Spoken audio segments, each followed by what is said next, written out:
What was it? Okay, there's 3 modes of four-wheel drive. Yeah. Track mode is 50-50. Yeah. The non-track mode on Sport, you get 2 selection, 60-40, 60 front, and 30-70, 30 front. Wow. But lower speed on acceleration, you can feel the difference between the 60-40 and 30-70. Where one pulls you and one pushes you, you can feel it more. The lever is stuck there. Halfway. Oops. Yeah. So it's not like, okay, when you choose different modes, does it, I mean, or it dynamically adjusts itself and then shows you on the screen?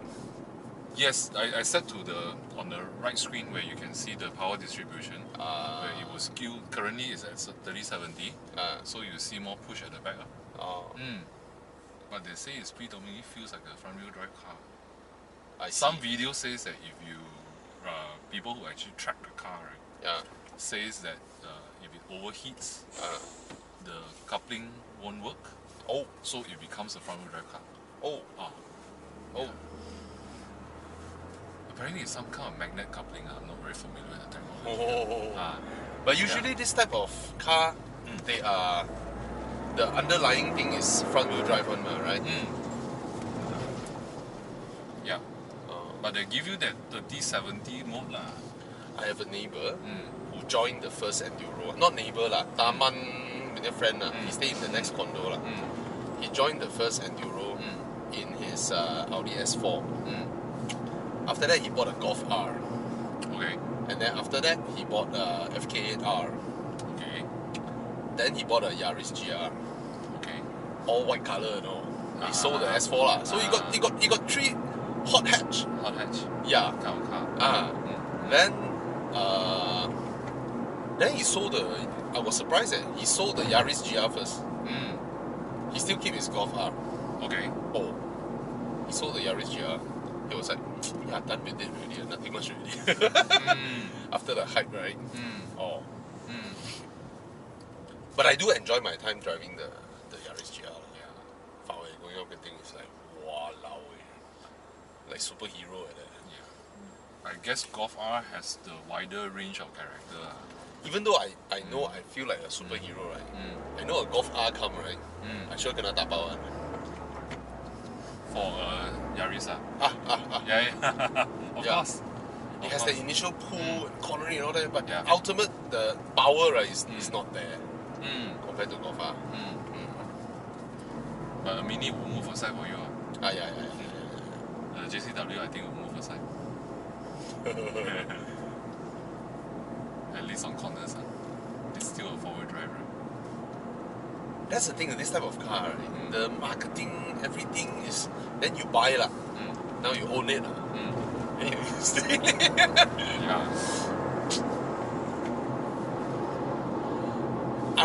Do they have a manual GR86 test car? Is there a manual one going being arranged? Oh, really? Yeah, we are arranging for 86 manual. Okay. After Raya. I drive that car, I'm like, wow, I need to drive the manual version of that. Yes. I just need to drive the manual version of that. We made a request, including a manual Supra. Manual Supra. Manual Supra. Interesting. Manual Supra is what, 2 litre or 3 litre? That I'm not sure, to be honest. Wait, see, I will check the location. But it's all after Raya. I see. Interesting. Now, Toyota has the most sports cars. Out of sudden, right? Honda only got one CV Type R, right? Mazda only one MX-5. Yes. Yeah, Toyota has like a range of it. After being, absolutely silent for so long. I mean, GT86 aside. Yeah. Before that, it's like really silent. GT86 and Supra came about. Good lah. But you think about those days, Mark II lah, Gaudina lah, Starlet Turbo. Everything also can throw in. Gila, so long the engine mount fits. Yeah.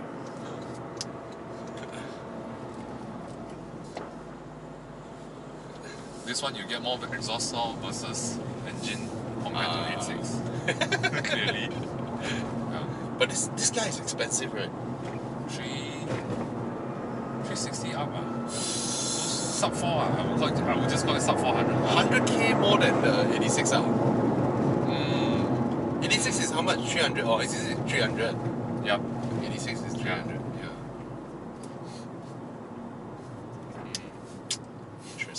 Interesting. Anyway, I'll do a Genting drive tomorrow. Yes. We'll see how. Traffic jam, nothing to talk about. As sensible Malaysians, right? The car that we should buy by right should be a Corolla, right? A Toyota Corolla, because it's reliable. It's low road tax, low fuel consumption, and modern Corollas all handle really well, and they are the car that move the world. 4 doors, 5 seats, a boot, and Toyota legendary reliability. Okay, of course, to spice things up further with your Corolla, you can change the sport wheels, you can add some body kits, you can make a wide body, you can strap on a turbocharger, you can add vents on the hood, you can have crazy differentials and all that to spice things up further. There you go. Yep, that's the GR Corolla. Actually, I wonder, is there a Corolla badge at the back? Oh, beautiful. This is proper trolling, right? GR Corolla, and it is here. What a looker, right? What a looker. Yep. So, yep, Corolla hatchback, 4 doors, good enough boot, semi-slicks, near semi-slicks, and then you have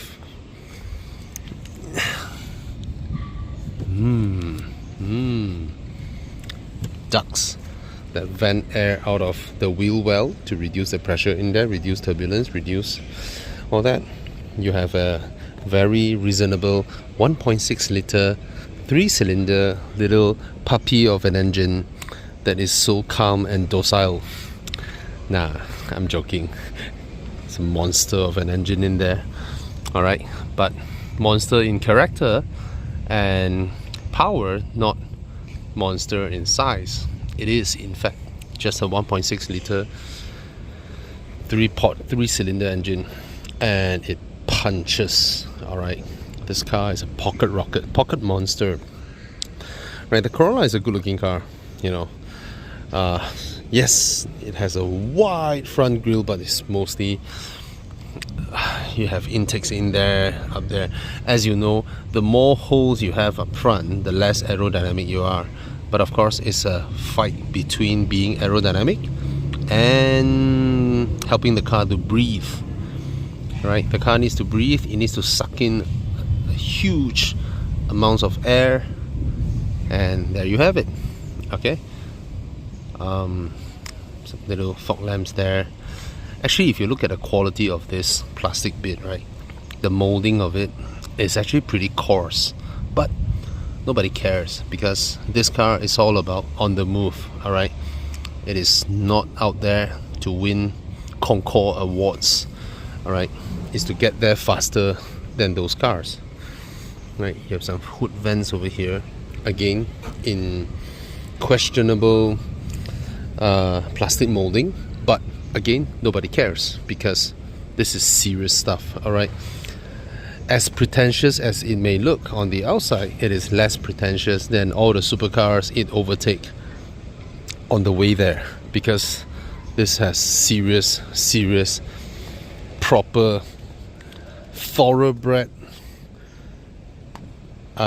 racing derived capabilities. Okay, the GR4 is 4-wheel drive. It dynamically adjusts its power front and back, left to right while you're driving. It grips the car like mad. Doesn't understeers. It doesn't understand what is understeer. You just go into the corner and just steers and steers and steers, and you can power at any situation.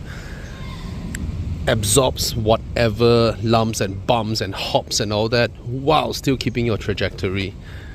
It is in fact a larger version of a GR Yaris, and having driven both, the GR Yaris is more fun, but the GR Yaris doesn't have this. This is what that gets the family's approval. This, in a way, is the modern day Mitsubishi Evo, the modern day Subaru Impreza STI, but not as big as the STI. Okay, but think about it, the amount of power it makes, you know, matches up to that of the STI in a way. It's crazy. It's crazy to think that these days a 1.63 port makes the kind of horsepower that the RB26 DET does back in the 90s. Yep, the GTR 34 2.6 straight 6 twin turbo, or was it 2.8 2.6? Yep, it's a Corolla, so it does things that Corolla does with a little bit more, such as having a forged carbon roof, right? A forged carbon roof. I have my doubts on how much weight it's able to save, because usually for Japanese cars the roof is pretty thin piece of steel, and that's about it. Okay, inside here nobody expects. You see, the thing is this, what I like about cars like this is that you pay top money, think M340i money, but the buyer and the seller both never expected to have anything of luxury or pretentious in that manner. Alright, think about how much caviar, red wine that BMW does in their customer events to justify a 400,000 ringgit M340i, whereas this one is, nobody expect that, right? It is just a serious performance car. And that being said, people also understand the fact that in terms of outright speed, the M340i would leave this in the dust, right? It's a faster car. Even a Golf R is a faster car.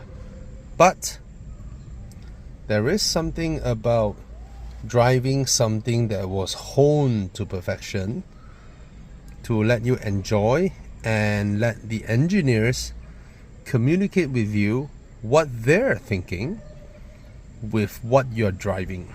When you drive this car, it's as if the engineers are talking to you. In fact, most of Toyota's modern cars, be it special versions like GR or, you know, the 86 or Supra and all that, right? Put aside all this, right? Even their normal cars, their Yaris, their Vios, their Camry, actually does a huge dose of communication to the buyers and the drivers, because you sort of are able to tell what they're trying to do by buying or using their product. The ideology is very clean cut, very clear, you know, the brief is very clear, right? So for people who have already had their fair stints of having Porsches, Ferraris, McLarens, you know, Bentleys, they've tried all those stuffs. This is their no frills toy, and I see so many of those people buying a GR Yaris and of course a GR Corolla. In fact, I have two of these in my condo. Two neighbors bought it, and these are people well exposed to hyper luxury cars. Yep. And why? Because not every rich person with big disposable income always wants caviar and all that nonsense. They sometimes would like a really good plate of rojak and chendol as well. Okay, so it's a simple Corolla inside. Everything is Corolla. except you see these little badges over here, you know, and then when you drive it, you move it. Love. Of course, not everyone's other half can accept this. So if your wife can accept you splurging 400,000 on a toy like this, good for you. Good for you. Okay, everything's pretty straightforward. You don't have a full-length door bin. It's alright. There's no hole here. There's no hole here for you to hold. You know, you thought you can put some stubs over here. Nope, it's just a full armrest. This is pretty comfortable. All these are just plastic, fixed stitches, soft touch materials, you know, leather, not leather, that's not important. The seats are pretty comfortable, holds you really well when you're cornering. The steering size is fantastic. You know, the distance from the steering to the gear lever is fantastic. The sitting position, the pedal placement, I think the brakes are it's too much higher than the throttle. If both brake and clutch can lower a bit to be on the same plane, it'll be a lot nicer. It's very difficult to move your heel over to prop the throttle pedal, but nevertheless it has this little button over here, this magical button. Every time you start the car, you need to manually turn it on. When you turn it on, it does rev match for you. Easy. Okay, there's a wireless charger here and drive mode. I rather have 2 USB ports than 1 wireless charger, to be honest. I rather have a compartment over here. Cup holders, nothing much. Just a little rubberized panel for you to put your phone so they don't glide around. 1 USB port. There's no armrest console box. Why? Because it gets in the way of you switching gears. Okay, everything is simple here. You get what you need.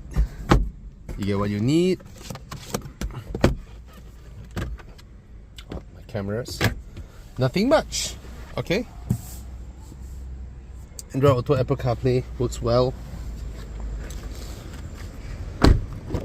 Then the back here is pretty tight because it's a European market Corolla hatch. Okay, I am 5'11" and just about, but this is, you know, it's alright. No rear aircon nonsense. You know, this is a car that is serious. So sitting in here, see, visibility is just alright. Not a lot of light coming into the cabin, but those are all not important because this is a rally car that is available for sale that you can use every day, and on the occasions that you need to ferry some passengers, it can do so. And if your passenger has a bag or two, it can do so as well. Okay, these are Advanced Apex tires, pretty grippy when it's dry. I'm not sure when it's wet. I'm assuming when it's wet it won't be as grippy. I don't see a lot of water running channels. Okay, so it's a good looking car, but I think the GR Yaris is better looking. The 2 hood vents up there, they totally look like stick-ons, you know. They look like you have a normal hood and then you just buy 2 things and stick on it. But that's how it is. That's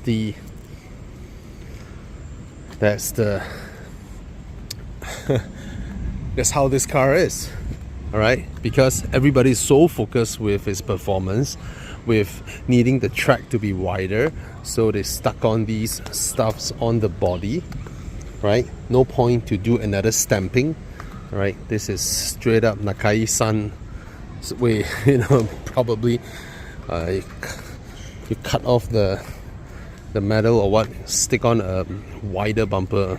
You have 1 middle exhaust there, 1 on the left, 1 on the right, all 3 separated there. The boot is not big, just decent, but then you can drop the seats down, you can pull this thing up. Okay, some hidden storage up in there. That's about it, because again, this is essentially a more practical GR Yaris. It will never be as special as the GR Yaris because the GR Yaris is actually a bespoke built car that looks like an everyday run-of-the-mill car.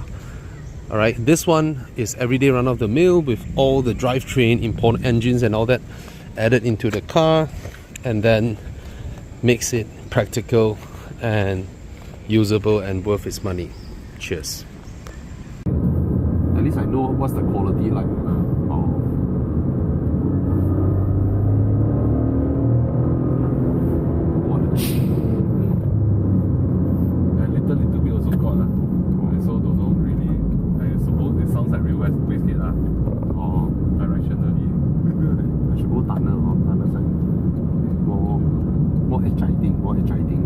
You know, I sent my Audi for full fluid change service, plus the rear wheel hub and all that.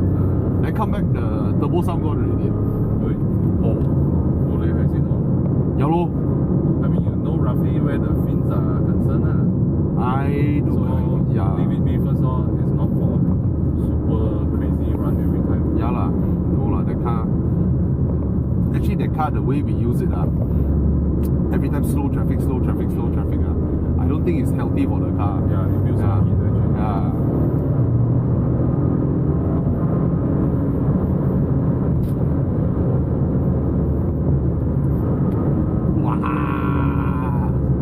Sorry, pretty responsive. I thought turbo car need to step more. Okay. I'm not sure about top end, but okay, it can go 200. No, I mean when I downshift just now, I want to give it a blip, right? Usually turbocharged cars, I blip more. It auto match already. You can turn off now. It's on now. It's on now. Yeah, let me try and downshift. Oh yo! Wow, perfect. It's on already. Oh, walao eh. It matches well lah. Yeah lor. Super well eh. Waste less petrol.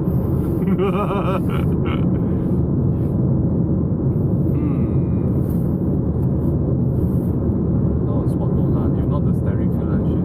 Oh really? Super light Too light. Okay. More. I suppose it's variable lah. So you need more turn ratio. I see.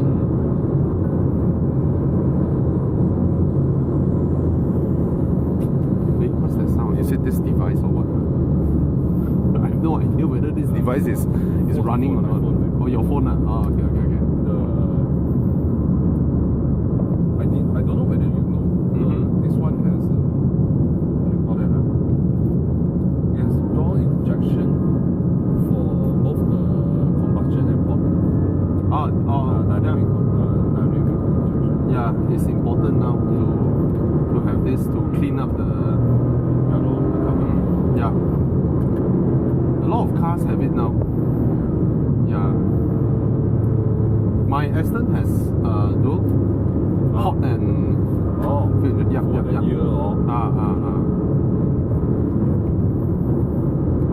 At least that's a V-power to good use. Sorry, I'm trying to see the depth of the clutch pedal.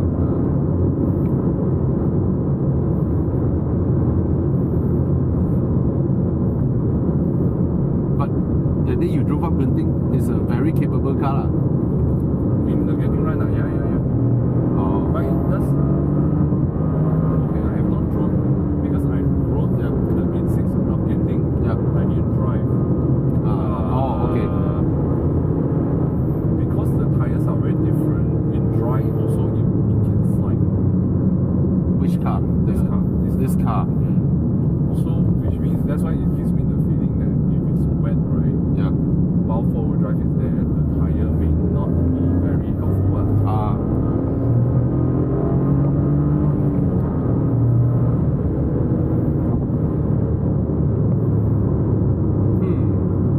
But it's not dangerous like that. It's control. It's not a small car. No, it's not small. But okay. Manageable.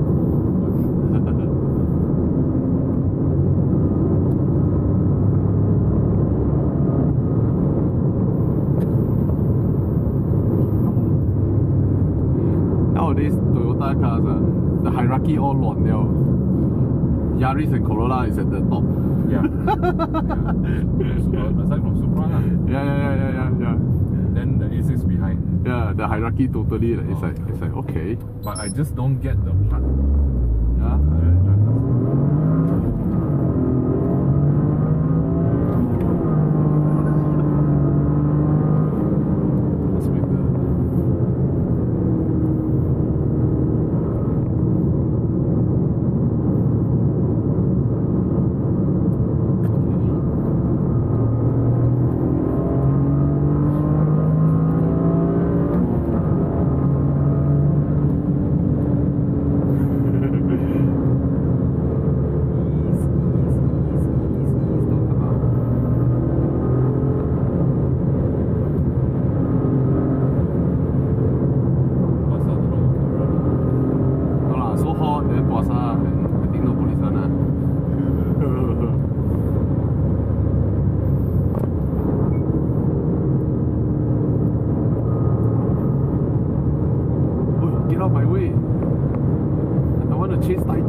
Anyway, wait for meeting lah.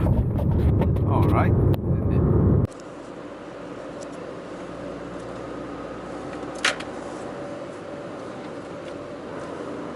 Who says you can't daily drive a manual? Wait, let me rephrase this. Who says you can't daily drive a Corolla? In 400 meters, continue straight. Okay. I need to use which one? This one. Okay. Continue straight.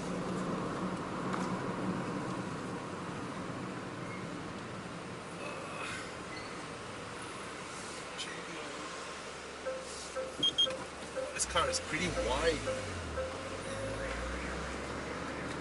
Sorry, no after toll booth acceleration because I'm too old for that. In 600 Oh! meters, take the exit on the left. This car flies.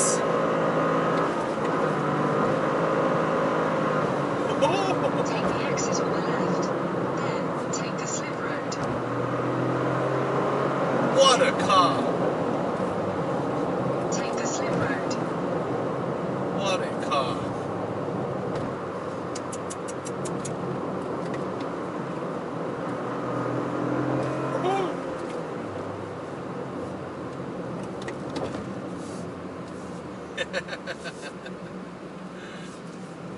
This is the type of car that boils your blood. You hop in, it makes you want to be a bad boy. Yep.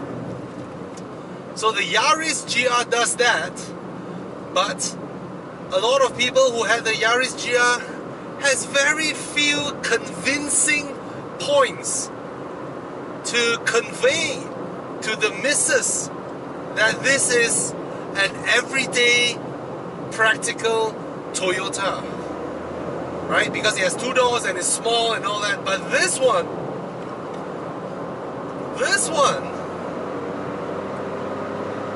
I mean, who can argue against a Corolla, a Toyota Corolla, right? Nobody can argue against it, and hence why this is perfect. Even the fifth gear, I mean the sixth gear, I guess, is for cruising, but still, at 130 km/h, it's hovering at 3,000 RPM. Oh, you still get meaningful acceleration from the sixth gear. 140 km/h, 3,500 RPM, sixth gear. Not bad. In 800 meters, slide right. What I like is the throttle response. Even though it's a turbocharged car, I don't need to do extra depression when I want to, rev it a little bit to downshift. Slide right. So it reacts immediately. Very nice. damping is alright. Generally, the dampening is really good, except sudden judders. But it's not the worst. I mean, for a sports car, I think it's alright.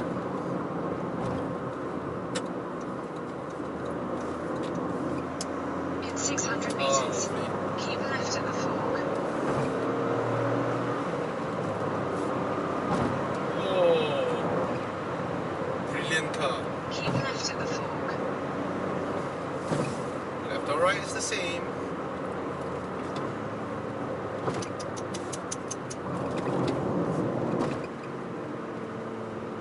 Throttle is so responsive. The clutch travel is a bit long, but even though I wish it bites from the get-go, but it only bites halfway, it's alright.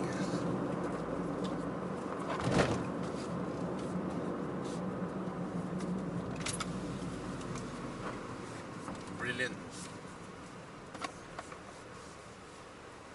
No wonder I have two neighbors that bought this car. Yeah. Hubby, what car you bought? A Corolla. Or, bro, what do you drive? Imagine your boss asks you, oh, I drive a Corolla. So nice. So inoffensive. So humble.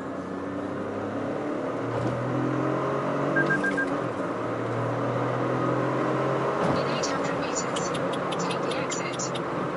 What a car.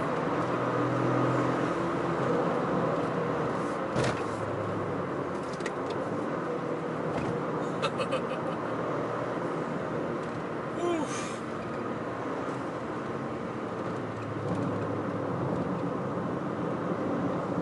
Oh, I love it. I love it. Right, there's a tow truck. Take the exit. Then, turn right onto the slip road. Okay, that means it asked me to go dash. Dash is good. Not dash. Turn right onto the slip road. SPE.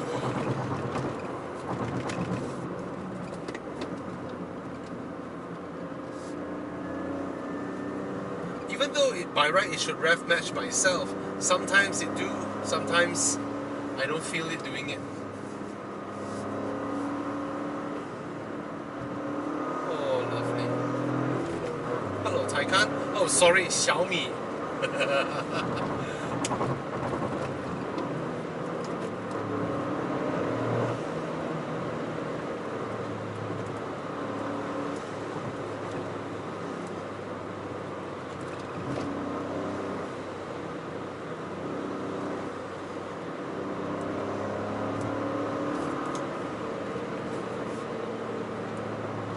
On these type of bumpy roads, it shows the suspension is so good. In what era are we that a Porsche is being followed by a Corolla?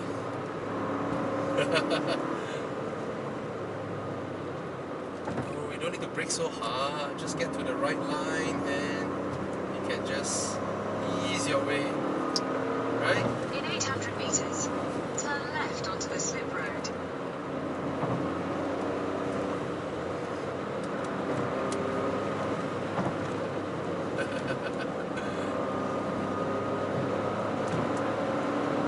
Turn left onto the slip road.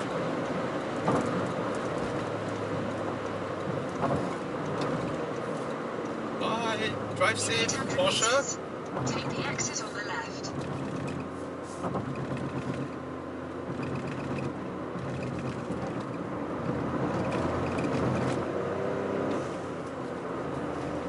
Brilliant. So this is how it feels like driving the Corolla GR or a GR Corolla, I don't know which one goes first, on a daily basis as your everyday car with 4 doors, a comfortable, easy to use, shut up, a comfortable and easy to use car. Yes, it has a manual gearbox, but it is so light and so easy. It hardly ever stresses your left foot. There's practically no weight over the clutch. Some people like it, some people don't, but I think Toyota did it pretty well.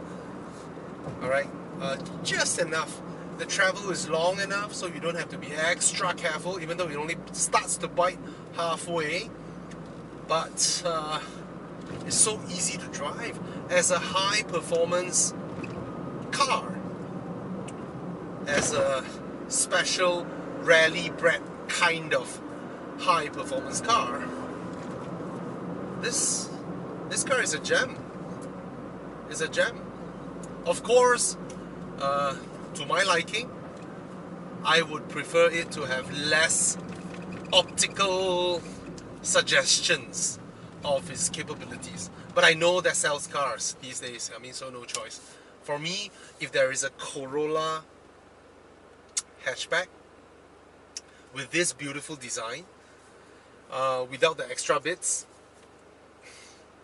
having this performance, lovely. The seats are lovely. The sitting position is perfect. The gear lever position is perfect. The handbrake lever is perfect.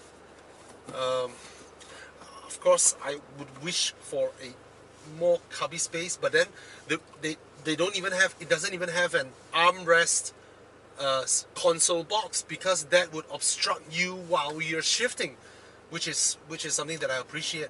I love the manual shifter. Yeah. I just want to say this. Thank you so much, Toyota. Thank you for creating cars like these. When performance cars from Japanese car makers are far and few between. Nissan only has one, which is 17 years in the running. Mazda has one, 8 years in the running. Honda, okay, they have the Civic Type R, but I will be lying if I say people are not waiting for Honda to launch a replacement of the S2000, you know. I mean, Honda has the Acura, whatever. Oh, thank you so much, Subaru. You are a kind person.